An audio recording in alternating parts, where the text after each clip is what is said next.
Someone is watching you right now. Not in a strange way, but they're watching and they hate what they see. Your smile irritates them. Your confidence triggers them. The way you enter a room makes their stomach twist. And the wildest thing, you've never done a single thing against them. No drama, no stolen partner, no betrayal, nothing. You're just existing, and somehow that's enough to make them wish you'd vanish. Sounds unreal, right? But it happens every single day. And there's a reason why, truly. There are 5 reasons, and when you hear them, something will snap in your mind. You'll stop questioning what's wrong with you, because nothing is wrong with you. Let me explain this now. Here's what most people do. They ask everyone's opinion before doing anything. Should I take this job? Should I change my hair? Should I move to a new place? They need permission to live their own life. But you don't do that. You think about what you want. You choose a path and you move forward. You don't spend 3 hours explaining why you did something. You don't need 10 people to agree with you first. And guess what happens? People lose their minds. Because when you make choices without needing everyone's approval, it forces them to look at themselves. It makes them realize they've been living like a puppet, always asking, is this okay? Do you think I should? And that realization stings.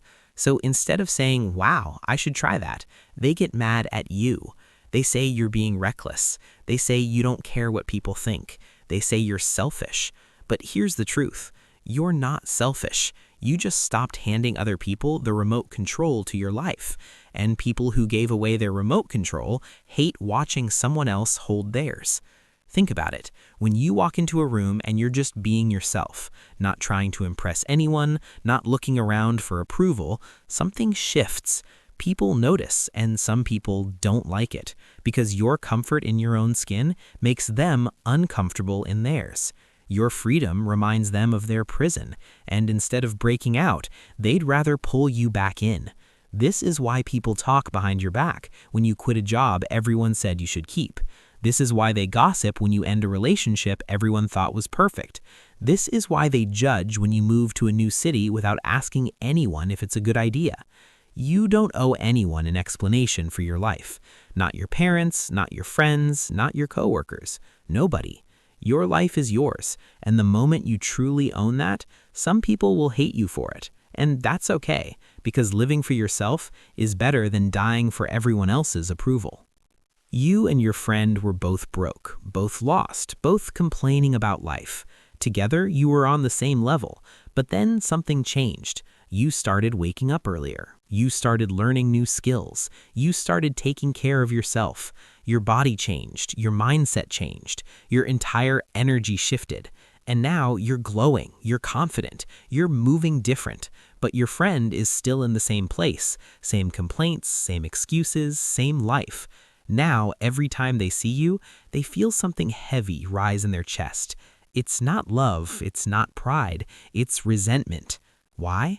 Because you're proof that they've been lying to themselves for months, maybe years. They've been saying, I can't change. It's too hard. Life is unfair. I don't have time.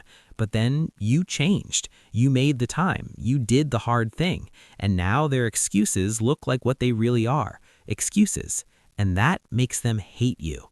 So they start acting strange. They stop calling. They make small comments. Oh, you think you're special now? Success changed you. You're not the same anymore. And they're right. You're not the same. That was the whole point. But to them, your growth feels like abandonment, like you broke some silent deal to stay stuck together forever. Growth is lonely, not because you lose people, but because you outgrow them. You outgrow the talks, you outgrow the habits, you outgrow the energy. And when you outgrow someone, they can sense it, even if you say nothing, even if you're still respectful. They feel that you're different, that you're on another path now. And instead of being proud of you, they feel left behind. And people hate feeling left behind. So they do one of 2 things. They either try to slow you down or they distance themselves completely. They invite you to waste time when you're trying to build. They laugh at your goals when you share them. They bring up your old mistakes when you're trying to move forward. Or they just disappear. Stop texting, stop calling, act like you never existed. You didn't betray them by growing. You didn't abandon them by changing. You only reminded them that they settled, and that's a painful mirror to face. You can't take everyone with you. Some people belong to certain chapters, and dragging them into your next chapter will only hold you back. Your growth matters more than their comfort. Most people are actors. They act happy at work. They act confident at parties. They act agreeable in conversations. They laugh at jokes that aren't funny. They nod at opinions they don't believe. They pretend to care about things that bore them to death. Why? Because they're scared of being left out. Then you show up and you stop the act. You stop laughing when something isn't funny. You stop agreeing just to keep the peace. You stop pretending you're interested in dull conversations. You just stay honest. And that honesty, it makes everyone uneasy. Because now they have to act even harder. They have to fake laugh louder. They have to fake smile wider. And that's exhausting. So instead of respecting your truth, they start tagging you. You're so negative, you're too serious, you're no fun anymore. But what they're really saying is, you make me feel bad for lying to myself every day. Real people make fake people nervous. You're at a party. Everyone's laughing at a story that's not even funny. They're forcing it, but they're all going along because that's what you're meant to do. Then someone looks at you. Why aren't you laughing? Most people fake laugh because it's easier, because it's safer. But you just say, I didn't find it that funny. And the whole room goes quiet.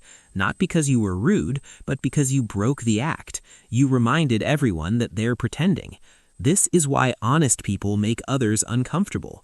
This is why people who don't play social games get called strange. Because most people aren't being themselves. They're being who they think they should be. And when you show up as yourself, it exposes their mask. When you stop faking, you find your real people. The ones who don't need you to act. The ones who value your honesty. The ones who feel relieved that someone finally said what everyone was thinking. Those are your people, and they're worth losing 100 fake friends for. A lot of people only like you when they feel important to you. When you're the one calling first. When you're liking every post. When you're always available. When you're chasing their approval. That makes them feel powerful, like they matter, like they're in control. But then you stop. You stop texting first. You stop checking their socials all the time. You stop dropping everything to meet up. You stop needing their validation. And suddenly, they panic because now they can't read you. They can't control you. And people hate what they can't control. So they test you. They post things to see if you'll react. They ignore you to see if you'll chase. They start drama to see if you'll come running. But you don't. You just keep living your life, calm, unbothered, focused. And that drives them crazy. They'll say things like, you only care about yourself now. You never reach out anymore. You've changed. But the truth is, you didn't stop caring. You just stopped making them the center of your world. And to someone who enjoyed being your son, that feels like betrayal. You used to text your friend every single day. Good morning texts, good night texts. You were always there. Then life gets busy. You start focusing on your goals. You stop texting first. What happens? Your friend gets upset. Why don't you text me anymore? But here's the truth. They never texted you first either. They just got comfortable with you doing it. You didn't ignore them. You just stopped carrying the whole friendship alone. This is why people get angry when you stop being available all the time. This is why they're offended when you don't reply instantly. This is why your independence feels like rejection, because they liked the version of you that revolved around them, and the version of you with your own life, that version threatens them. You're not responsible for how people feel about your boundaries. You're allowed to be busy. You're allowed to have priorities. You're allowed to not be available every second of every day. Real relationships don't need constant proof of loyalty every 5 minutes.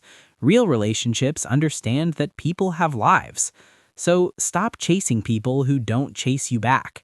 Your energy matters. Spend it on people who treat it like it does. Some people are suffering and they've accepted it. They wake up miserable, they go to bed miserable, and they've convinced themselves that's just how life is.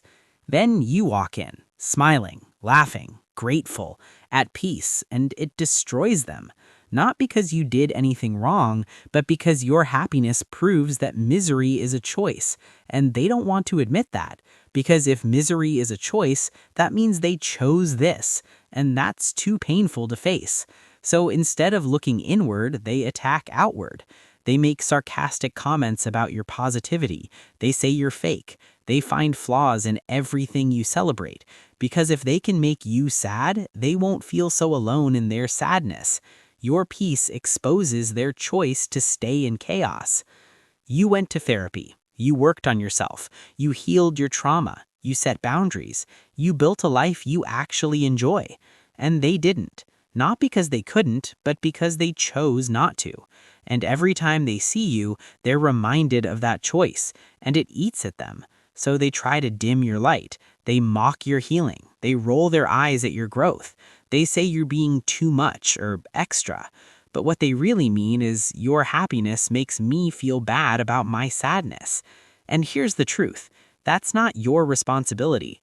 You're not meant to stay broken to make broken people comfortable. You're not supposed to hide your joy to make sad people feel better. Your happiness is not an attack on anyone. It's just proof that healing is possible. And if someone can't celebrate that, they're not your person. This is why happy people get called annoying. This is why peaceful people get accused of being fake. You can't shrink your light to make others feel okay in their darkness. That doesn't help them. It just dims you. So shine anyway. Laugh anyway. Be at peace anyway. If everyone likes you, you're probably not living right. Living your truth will always bother people who are running from theirs. When you set boundaries, someone will call you selfish. When you grow, someone will say you've changed. When you're honest, someone will call you rude. And none of that means you're wrong. It means you're real. The world doesn't punish bad people as much as it punishes free people, because free people remind trapped people that the cage was never locked. Stop apologizing for being yourself. Stop explaining your choices to people who wouldn't get it, even if you drew them a map. Let people be confused by you. Let them be uncomfortable. Let them talk. The right people will never need an explanation. They'll look at you and just understand. You don't need everyone to like you. You just need to be okay with you. And when you're okay with you, it doesn't matter who isn't. The people meant to be in your life will stay. The people who aren't will leave. And both are a blessing. So stop holding on to people who let go of you. Stop fighting for relationships that don't fight for you. Just live, grow, heal, shine. Now I want to hear from you. Which of these 5 reasons hit you the hardest? Was it number 2 about growth? Number 5 about happiness? Drop a comment and let me know. And if you know someone who's been feeling guilty for being themselves, send this to them. Sometimes people just need to hear that they're not the problem. Thanks for being here. Keep being you.